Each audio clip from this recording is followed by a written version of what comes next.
എന്തിനാ സാറേ നിങ്ങൾ രണ്ടുപേരും ഇങ്ങനെ പിണങ്ങിയിരിക്കുന്നത്? എനിക്ക് ആരോടും ഒരു പിണക്കവും ഇല്ല പാറുമ്മേ. എന്ന് പറഞ്ഞാ മതിയോ? ഇന്നലെ രാത്രി നിങ്ങൾ രണ്ടുപേരും ഒന്നും കഴിച്ചില്ല. കാലത്തെ കാപ്പിതേ മേശപ്പുറത്തിരുന്ന് തണുക്കുന്നു. അതൊക്കെ അവിടെ ഇരിക്കും, ആവശ്യമുള്ളപ്പോ കഴിച്ചോളൂ. ഈ കുഞ്ഞിനെ പട്ടിണിക്കിടാൻ എനിക്ക് ഒക്കൂല. നിങ്ങൾ എന്നാ പാല് ചേർത്തുന്നത്? ചെല്. എനിക്കൊരു കാര്യം അറിയണം. എന്താ? ഇതിനിവിടെ വളർത്താൻ തന്നെയാണോ തീരുമാനം? ഇവനിവിടെ കഴിയുന്നതുകൊണ്ട് സുജാതയ്ക്ക് എന്ത് ബുദ്ധിമുട്ടാണുള്ളത്? എന്റെ കുഞ്ഞല്ലാത്തതുകൊണ്ട് തന്നെ. സുജാതയെ നിങ്ങൾക്ക് എന്നേക്കാൾ വലുത് ഈ കുഞ്ഞാണ്. അത് നിന്റെ തോന്നലാണ്. എനിക്കിന്ന് രണ്ടിലൊന്നും അറിയണം. ഇവനെ ഉപേക്ഷിക്കാൻ തയ്യാറാണോ? ഇല്ല, ഒരിക്കലും ഞാനിവനെ ഉപേക്ഷിക്കില്ല. അപ്പോ മറ്റുള്ളവർ പറയുന്നത് സത്യമാണ്. എന്നേക്കാൾ മറ്റുള്ളവരാണോ നിനക്ക് വിശ്വാസം? എന്തായാലും ഇവനെ ഉപേക്ഷിച്ചില്ലെങ്കിൽ ഒരു നിമിഷം ഞാൻ ഈ വീട്ടിൽ കഴിയില്ല. തീർച്ചയാണോ? തീർച്ച. എങ്കിൽ നിന്റെ ഇഷ്ടം.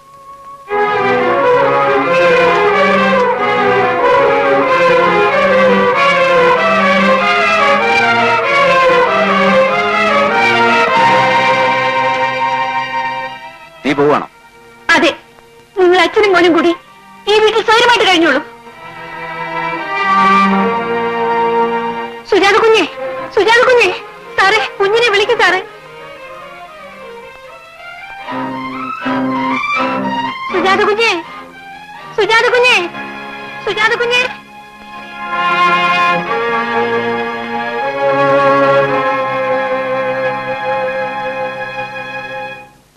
ഈ തറവാടിന്റെ സുഹൃതം കൊണ്ടാണ് മറ്റൊരു കുഴപ്പവും കൂടാതെ നമ്മുടെ മോൾ അവിടുന്ന് രക്ഷപ്പെട്ടത്.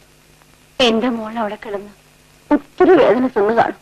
അവളായിട്ട് നിർബന്ധിച്ച് നടത്തിയ കല്യാണമല്ലേ? നല്ല കാര്യമാണെന്ന് കരുതിയല്ലേ ഞാനും കൂട്ടുനിന്നത്.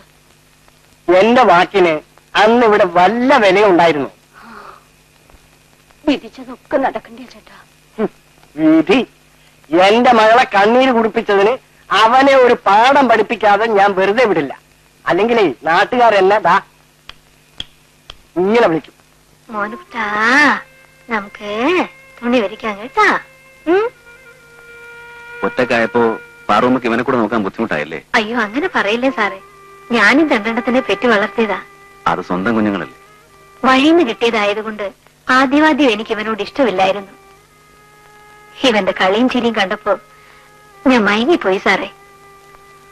ഈ ചിരിയും കളി ഇഷ്ടമില്ലാത്തവരുണ്ട് പാറുമ്മേ. ദേ കണ്ടോ, എന്തു പറഞ്ഞാലും സാർ അതേ കൊണ്ടേ നിർത്തുള്ളൂ. എല്ലാരും കൂടി അതും ഇതും പറഞ്ഞാ സുജാത കുഞ്ഞിനെ കുഴപ്പിച്ചത്. സാറ് എന്ന് വിളിച്ചാ അതിങ്ങി പോരും. ഞാനവളെ പറഞ്ഞു വെച്ചതല്ലോ പാറുമ്മേ. എന്നെ മനസ്സിലാക്കുമ്പോ അവിടെ തിരിച്ചു വരും.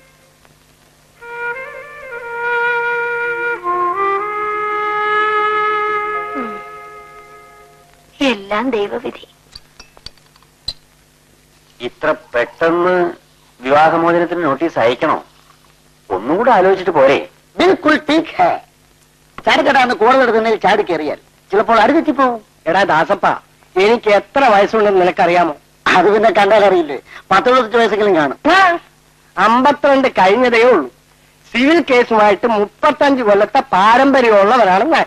അപ്പോൾ മധുരപ്പതിനിലെ ചേട്ടൻ കരുത് കോടതി തിന്നലോട്ടാ. ചുമ്മാതാണോ ഇതുവരെ കല്യാണം കഴിക്കാൻ ടൈം കിട്ടാതിരുന്നത്?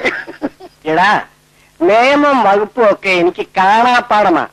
ഈ കേസ് ഞാൻ വിചാരിക്കുന്നിടത്ത് കൊണ്ട് കെട്ടി വിവാഹബന്ധം വേർപ്പെടുത്തും.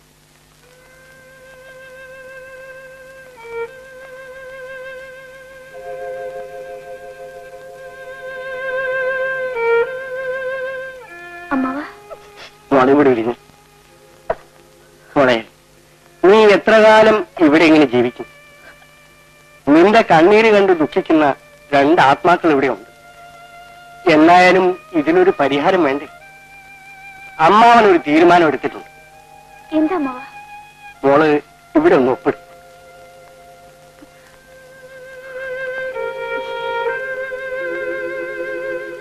എന്തിനാ ആ ബന്ധം? നമുക്കിനി വേണ്ട മോളെ. അമ്മേ, മോളെ, നീ പിണങ്ങിപ്പോന്നത് ഒരു തെറ്റാണെന്ന് തന്നെ ഇരിക്കട്ടെ. എന്നാലും 3 വർഷം നിങ്ങൾ ഒരുമിച്ച് ജീവിച്ചവരല്ലേ? ഇത്രയും ദിവസമായിട്ട് അയാളൊന്ന് തിരിഞ്ഞു നോക്കിയോ? പോട്ടെ, 15 പൈസയുടെ ഒരു കാർഡെങ്കിലും എഴുതിയിടാമായിരുന്നല്ലോ. അവന് നിന്നേക്കാളും വലുത് ആ കുഞ്ഞാണെന്ന് ഇപ്പോഴെങ്കിലും മനസ്സിലായി.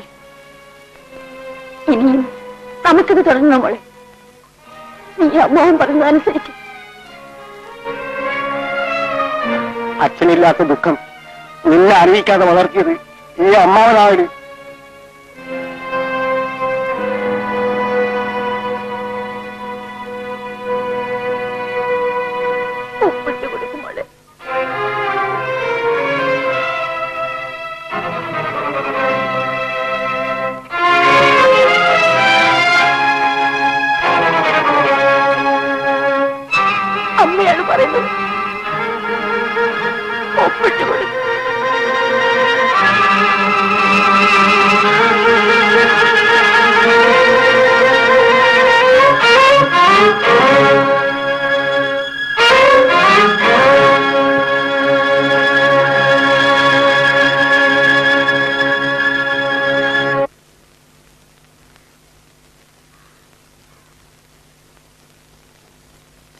ഒരു രജിസ്റ്റർ കത്തുണ്ട്.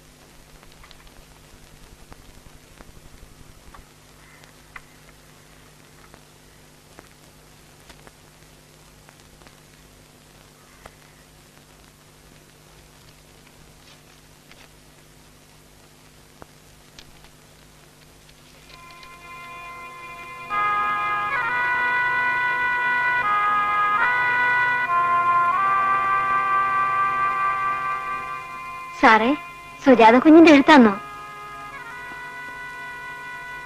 അതെ. എത്ര നാളായി കുഞ്ഞിനെ കണ്ടിട്ട്? സുഖമായിരിക്കുന്നോ? പിണക്കെല്ലാം തീർന്നോ സാറേ? എന്ന് വരും? സാറെന്താ ഒന്നും മിണ്ടാത്തത്? പാർവമേ, വിവാഹബന്ധം ഒഴിയാൻ അവൾ വക്കീൽ നോട്ടീസ് അയച്ചിരിക്കാൻ. എന്റെ ഭഗവതി, നിങ്ങൾ രണ്ടുപേരും വിദ്യാസമ്പന്നരായതുകൊണ്ടാണ് ഈ കേസിന്റെ വിധി പ്രസ്താവിക്കുന്നതിന് മുമ്പ് നിങ്ങളെ ഞാൻ ചേംബറിലേക്ക് വിളിപ്പിച്ചത്. ഒരു നല്ല കുടുംബജീവിതം നയിച്ചിരുന്ന നിങ്ങൾ ഒരു അനാഥ ശിശുവിന്റെ പ്രശ്നത്തിൽ വിവാഹബന്ധം ഏർപ്പെടുത്തുന്നത് നിർഭാഗ്യകരമാണ്. മിസ്റ്റർ പ്രകാശൻ, കുഞ്ഞിനെ ഏതെങ്കിലും ഒരു അനാഥാലയത്തിൽ ഏൽപ്പിച്ചുകൊണ്ട് സുജാതയുടെ പരാതി പരിഹരിച്ചുകൂടെ? ക്ഷമിക്കണം സർ, എന്റെ ആത്മാർത്ഥത സുജാതയ്ക്ക് മനസ്സിലാകാത്തതിൽ എനിക്ക് ദുഃഖമുണ്ട്. ഒരിക്കലും ഞാൻ ആ കുഞ്ഞിനെ ഉപേക്ഷിക്കില്ല. മാഡം, ആ കുഞ്ഞുകൂടി വീട്ടിലുണ്ടായിരിക്കണമെന്നുള്ളത് മിസ്റ്റർ പ്രകാശിന് നിർബന്ധമാണ്. ഒരു അനാഥ ശിശുവല്ലേ, അതുകൂടി വീട്ടിൽ കഴിയാൻ സമ്മതിച്ചുകൂടെ? അമ്മയും അമ്മാവനും സമ്മതിക്കില്ല. അമ്മയുടെയും അമ്മാവന്റെയും അല്ല, എനിക്ക് നിങ്ങളുടെ മറുപടിയാണ് കേൾക്കേണ്ടത്.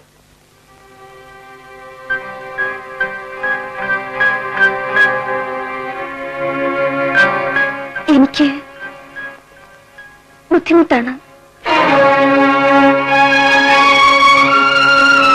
ഇനി മറ്റൊന്നും എനിക്കിതിനെപ്പറ്റി പറയാനില്ല.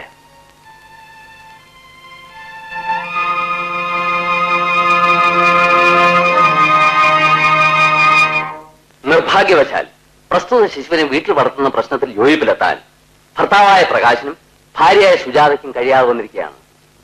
ആയതിനാൽ സമുദായ വിധി പ്രകാരം ഉഭയസമ്മതത്തോടെ നടത്തപ്പെട്ട പ്രകാശിന്റെയും സുജാതയുടെയും വിവാഹബന്ധം നിയമപരമായി വേർപെടുത്താൻ കോടതി ഉത്തരവായിരിക്കുന്നു.